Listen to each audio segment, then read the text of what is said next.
നമസ്കാരം. ചരിത്ര വിജയം കുറിച്ച തിരുവനന്തപുരം കോർപ്പറേഷനിൽ ബി.ജെ.പിയുടെ ആദ്യ മേയർ ആരാകുമെന്ന ആകാംക്ഷയ്ക്ക് ഇന്ന് അന്ത്യമാവുകയാണ്.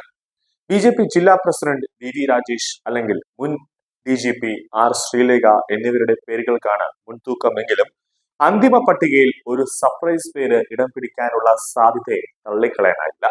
കാരണം ബി.ജെ.പിയെ സംബന്ധിച്ചിടത്തോളം അങ്ങനെയാണ്. സംസ്ഥാന കേന്ദ്ര നേതൃത്വങ്ങളുടെ പച്ചക്കൊടി ലഭിക്കുന്നതോടെ ഇന്ന് ഉച്ചയോടെ ഔദ്യോഗിക പ്രഖ്യാപനം ഉണ്ടായേക്കുമെന്നാണ് പുറത്തുവരുന്ന സൂചനകൾ.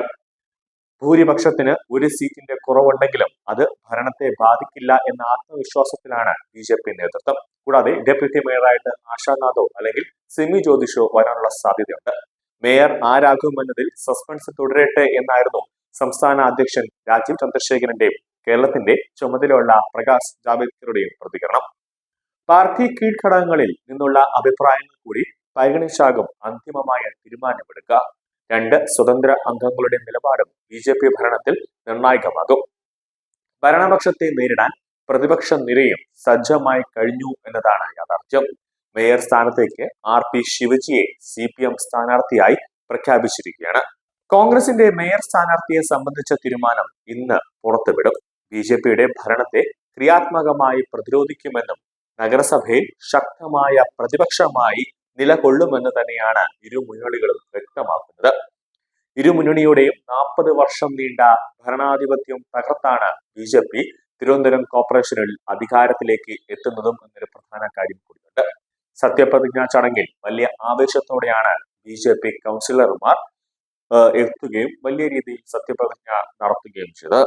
വി രാജേഷിന്റെ സംഘടനാ മികവോ ആർ ശ്രീലേഖയുടെ ഭരണ പരിചയമോ അതോ പുതിയൊരു മുഖമോ നഗരഭരണത്തിന് ചുക്കാൻ പിടിക്കുക എന്നതാണ് തലസ്ഥാനം ഇനി ഉറ്റുനോക്കുന്നത്.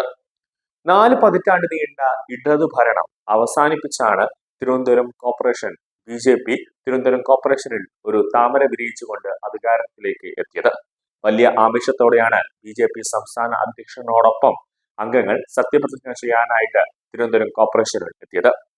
വി രാജേഷോ അതോ ആർ ശ്രീലേഖയോ അതുമല്ലെങ്കിൽ മറ്റൊരു സർപ്രൈസ് വ്യക്തി മേയർ ആകുമോ എന്നതിനാലാണ് സസ്പെൻസ് തുടരുന്നത്. 2 സ്വതന്ത്ര അംഗങ്ങളുടെ നിലപാടും കോർപ്പറേഷൻ ഭരണത്തിൽ ബി.ജെ.പിക്ക് അതീവ നിർണായകമാണ്. ഒരു സ്വതന്ത്ര സ്ഥാനാർത്ഥി ബി.ജെ.പിയിലേക്ക് വരുമെന്ന് തന്നെ പറഞ്ഞു കേൾക്കുന്നുണ്ട്. സ്വതന്ത്ര സ്ഥാനാർത്ഥി മരിച്ച വിഴിഞ്ഞത്ത് ജനുവരി 12-നാണ് തെരഞ്ഞെടുപ്പ്.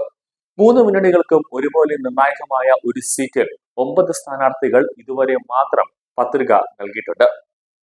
മേയർ, ചെയർപേഴ്സൺ തെരഞ്ഞെടുപ്പ് ഈ മാസം 26-നും പഞ്ചായത്ത് പ്രസിഡന്റ് തെരഞ്ഞെടുപ്പ് 27-നുമാണ് നടക്കുക.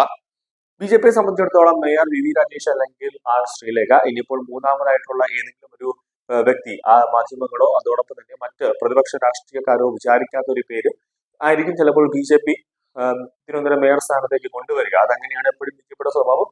ഏവരെയും ഞെട്ടിക്കുന്ന ഒരു സർജിക്കൽ നയമായിരിക്കും ബി.ജെ.പി കൊണ്ടുവരിക. ഡെപ്യൂട്ടി മേയറായിട്ട് യുവ നേതാവായ ആശാനാഥ് അല്ലെങ്കിൽ സിമി ജ്യോതിഷ്, ഈ 2 പേരുകളാണ് കൂടുതലുമായിട്ട് മുൻനിരയിൽ നിർണായകമായ സ്ഥാനം പിടിച്ചിരിക്കുന്നത്. ഇന്ന് ഉച്ചയോടുകൂടി മാത്രമേ ഒരു കൃത്യമായിട്ട് ആരായിരിക്കുമെന്നത് അറിയാൻ സാധിക്കുകയുള്ളൂ.